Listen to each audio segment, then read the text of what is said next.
Bonjour à toutes et à tous, aujourd'hui on va s'attaquer à une théorie qui peut sembler un peu académique, mais qui est en fait un outil incroyablement puissant. On va voir ensemble comment la taxonomie de Bloom peut littéralement transformer une formation moyenne en une expérience d'apprentissage qui fonctionne vraiment. Allez, c'est parti. On a tous, je pense, déjà vécu ça, non? Des heures et des heures passées en formation et au final, l'impression de repartir un peu les mains vides. Le contenu, il est peut-être excellent, mais le résultat, décevant. Alors la cause? Eh bien, le plus souvent, ce n'est pas le quoi, le contenu en lui-même, mais c'est le manque de clarté sur le pourquoi. Pourquoi est-ce qu'on apprend ça au juste? Alors, avant de sauter sur la solution, il faut qu'on pose les bases, des fondations solides. Et pour ça, tout commence par un seul mot. Un mot qu'on croit tous connaître, mais qui est souvent mal compris, l'objectif. Mettons ça au clair. Objectif de formation, objectif pédagogique, objectif opérationnel, on entend ces termes un peu partout, et bien souvent ils sont utilisés un peu à tort et à travers l'un pour l'autre. Sauf qu'en réalité, ils désignent des choses très différentes. Et c'est justement cette confusion qui est souvent le point de départ de formation qui tombe à plat. Regardons un peu la différence. C'est assez parlant. D'un côté, on a l'objectif de formation. C'est le but global, le grand truc, du genre améliorer la communication. C'est ambitieux, c'est bien, mais c'est flou. Ensuite, on descend d'un cran. L'objectif pédagogique. Là, ça devient concret. C'est ce que la personne doit être capable de faire à la fin. Par exemple, rédiger un email professionnel sans aucune erreur. On peut le voir, on peut le vérifier. Et enfin, l'objectif opérationnel. Ça, c'est l'impact qu'on peut mesurer pour l'entreprise, réduire de 20% les erreurs dans les emails envoyés. Vous voyez, chaque niveau découle logiquement du précédent. Bon, d'accord, mais alors, comment on fait pour passer de ces grands objectifs un peu vagues à une précision quasi chirurgicale? Comment on formule un objectif pédagogique qui marche à tous les coups? Eh bien, la réponse, elle nous vient des années 50 d'un psychologue du nom de Benjamin Bloom. Alors, la taxonomie de Bloom, qu'est-ce que c'est? Pour faire très simple, c'est une sorte de classification des compétences intellectuelles. Imaginez une pyramide, une hiérarchie où chaque niveau de compétence doit être maîtrisé avant de pouvoir grimper à l'étage supérieur, qui est forcément un peu plus complexe. Ce qui est vraiment génial avec cette description, c'est cette idée de garde-fou. La taxonomie, ce n'est pas une règle super rigide qui nous enferme. Non, c'est plutôt un guide, une sorte de rambarde de sécurité le long du chemin. Ça nous aide à structurer la pensée, à s'assurer que le parcours d'apprentissage est logique et progresse étape par étape. Ok, maintenant qu'on a vu le principe, entrons dans la mécanique de l'outil. On va gravir ensemble, et assez rapidement, les 6 niveaux de cette fameuse pyramide. On va voir le chemin qui nous mène de la simple mémorisation d'un fait jusqu'à la création pure. Tout commence à la base, le premier niveau, la connaissance. C'est simple, c'est se souvenir d'un fait. Juste au-dessus, on a la compréhension.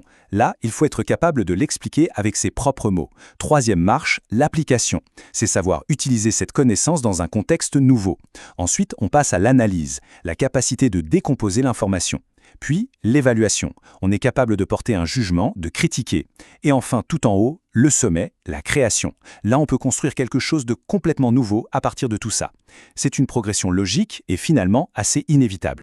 Et là, voici le secret, le truc qui rend cet outil si incroyablement puissant et pratique. Pour chacun de ces niveaux, Bloom et ses successeurs ont listé des verbes d'action. Et ces verbes, ce sont les clés pour formuler un objectif concret, observable et mesurable. On ne dit plus vaguement « il faut comprendre le concept ». Non, on dit à la fin, il faudra être capable de résumer le concept. Vous sentez la différence? Elle est fondamentale. D'accord, la théorie est belle, c'est élégant, mais en pratique, comment on fait? Comment on l'applique concrètement? Surtout, comment on s'assure que les beaux objectifs qu'on a définis avec Bloom répondent à un vrai besoin de l'entreprise ou de la personne qui apprend? Voilà, c'est la question essentielle. Parce que bien souvent, une demande de formation, c'est la partie visible de l'iceberg. C'est le symptôme d'un problème qui est en fait bien plus profond. Et pour aller le débusquer, il y a une technique toute simple mais redoutable. C'est la technique des 5 pourquoi.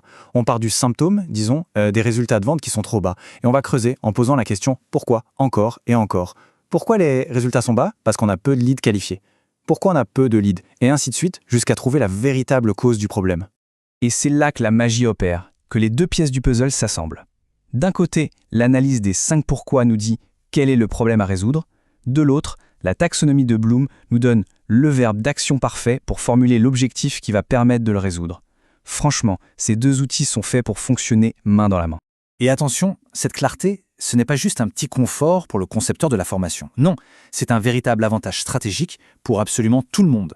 Les apprenants, les formateurs et ceux qui financent la formation. Pensez-y, pour la personne qui apprend, les attentes sont limpides, elle sait où elle va. Pour le formateur, c'est un guide, le chemin est balisé, il sait quoi évaluer. Et pour l'entreprise, pour le commanditaire, l'investissement est enfin justifié par un impact qu'on peut mesurer. C'est un alignement parfait des intérêts de chacun. Ce point-là, il est vraiment crucial. Si on ne peut pas observer ou mesurer l'atteinte d'un objectif, alors ce n'est tout simplement pas un bon objectif. C'est aussi simple que ça. Et les verbes d'action de Bloom, ils sont justement la garantie de cette clarté. Donc pour conclure, il faut vraiment voir la taxonomie de Bloom non pas comme une vieille théorie académique poussiéreuse, mais comme une véritable boîte à outils. Une boîte à outils qui permet de passer d'un apprentissage fait un peu au hasard à un apprentissage intentionnel, réfléchi et dont on peut enfin mesurer l'impact réel. Alors, la prochaine fois qu'on entendra quelqu'un proposer de sensibiliser les équipes à un sujet, on saura qu'on peut et qu'on doit faire beaucoup mieux. Le défi, ce n'est plus de définir le but, mais de choisir le bon verbe d'action pour y arriver. Alors, la question que je laisse en suspens, quel est le premier objectif un peu flou qui va être transformé dès aujourd'hui ?